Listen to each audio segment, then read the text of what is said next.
Okay, I've started the recording, so both cameras should be hearing the same thing. As you can see, I now have a new recorder. This is the Zoom H1 handy recorder. I was using my mobile phone as the recorder, and I did realize that it wasn't working the best ever. It worked very well, as you can see in some of my other tips and tricks. When you are at a budget and you really need to get it done, it did work very well. But just having a dedicated recorder, I did have a little more money, so I wanted a dedicated recorder. I'm going to see the difference between using this and putting the microphone on it right now. Is there a difference if I put the head directly towards my face? Or if I believe this is when you camera mount it, it goes like this. How does that sound compared to the side?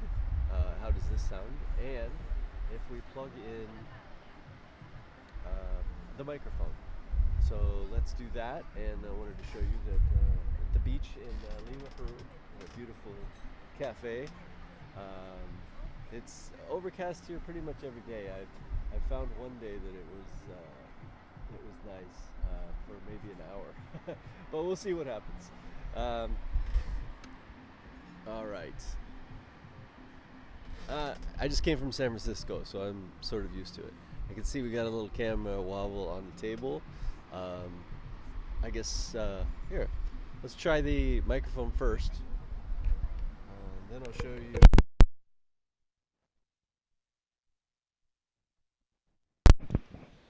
Now it should be working. This is with the microphone itself, and you should still be able to hear the camera. There's a lot of background noise with silverware, the beach, people eating. So we'll see what the onboard camera's doing. The onboard microphone's doing as well. So my current gear, let me show you. Right now I am working with the Zoom H1, as I showed you. I picked up this image stabilizer for the video. I noticed I was having a lot of trouble with shaky video. You can fix that in post, but I really didn't like the way that looked. In some circumstances, I definitely want to use a stabilizer. Carrying all that extra weight in your pack can be, you got to have a dedicated day of filming to really want to bring that out. But I am going to do some tests here and we'll see how it works. This is the Roxant image stabilizer. If nothing else, it's super pretty. Also, I picked up a Canon G7x. After doing lots and lots of research on the best vlogging camera, something that you can carry. I really wanted to have all of my gear in my backpack, including my laptop. And it was getting to be quite a bit. And if you really added an SLR in there with also, if you added the SLR in there, as well as the lenses and all the other stuff, the batteries, the battery packs, this and that, it was just going to be too much. So I looked, and actually the G7X was preferable to SLRs in a lot of ways. It also has this flip up, so you can see yourself.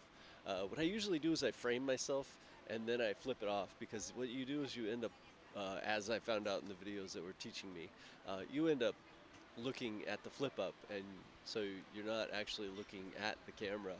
So that could be a little annoying. So I still have my $5 selfie stick that I turned into a tripod, which has come really in handy. So, gracias. It's not quite as inexpensive as Thailand here, but let's get this stable. It is still pretty cheap here in Lima, and I'm heading to Cusco soon, which will probably be even less expensive. And then once you get out into the small towns and villages, then it's probably going to be similar to Thailand at least. So it's a good way to, I got paid for the equipment, and then I get to stretch my money out quite a bit further uh, by going to places that aren't extremely expensive. Um, I guess that will be the video for today, showing you the new equipment and testing it out. And I'm going to unplug it right now and see once more, right before the end, if this is still working, the difference in sound quality. So thank you, and leave me some comments. Tell me what you think. Thanks.